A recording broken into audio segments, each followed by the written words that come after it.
Here we go again, another Lost 45 from Billboard's Hot 100, September the 19th, 1970. Let me bring it up for you. Some of that sweet soul harmonies of the 3 Degrees. It's I Do Take You at number 67. It jumped from number 80 previous week. Now, to give you some perspective, some of the big hits, songs that would later become big hits, they're on the move on Billboard's Hot 100 that week in 1970. Gypsy Woman by Brian Hyland, that would be top 10. The Impressions record, produced by Dale Shannon. Funk number 49 by the James Gang at number 68. That's some of that good old-fashioned kick-ass rock and roll right there. We've Only Just Begun by the Carpenters. Their follow-up to I Just Want to Be Close to You. Stand By Your Man by Candy Staton. Yes, yes. Great soul music right there. And there's just Yellow River by Christie, group from England. And, Fire and Rain by James Taylor at number, gosh, dog. Fire and Rain by James Taylor jumped from 83 to 50.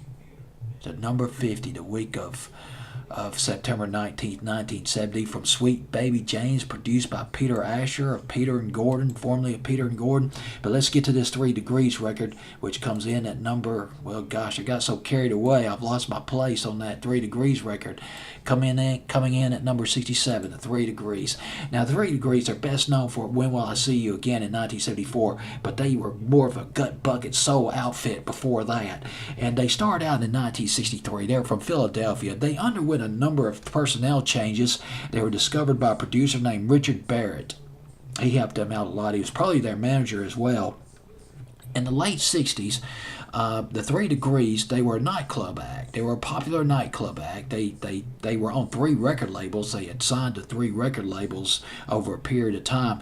One of those record labels was the Neptune label, which at the time was run by Kenny Gamble and Leon Huff. We'll get to them in just a minute. But no hits. Nothing happened until 1970. They signed with Roulette Records.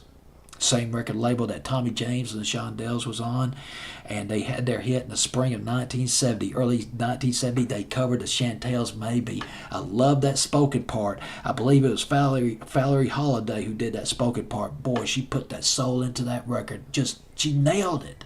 It was a fine rendition of the Chantel's record, and it's hard to beat the Chantel's version because their harmonies are just awesome. And actually that made top 40 for them. That was a moderate hit for them back in the spring of 1970. And then I Do Take You was the runner-up to that song. Only got as high. I Do Take You was number 7 on the soul charts. Only got as high though as number 48. That's it. Billboard's Hot 100 for 9 weeks. And by 1973, Richard Barrett, he signed the 3 Degrees to Philadelphia International Records, run by the legendary Kenny Gamble and Leon Huff. We are talking about the sound of Philadelphia, as spearheaded by Gamble and Huff, the legendary Gamble and Huff. And they sang on the song The Sound of Philadelphia, TSOP, which was mostly an instrumental, but then they sang at the end of the record. That was in the spring of 74. And of course, they released their first album. They had that huge signature hit, When Will I See You Again? But that was a very slickly produced record, When Will I See You Again? All the lush strings and everything arranged around their voices. But this song, I Do Take You and Maybe, this is more Aretha Franklin right here. This is like this is soul. Mashed potato soul right there. Well, anyway, I Do Take You by the 3 Degrees at number 67 on Billboard's Hot 100 of September 19th, 1970.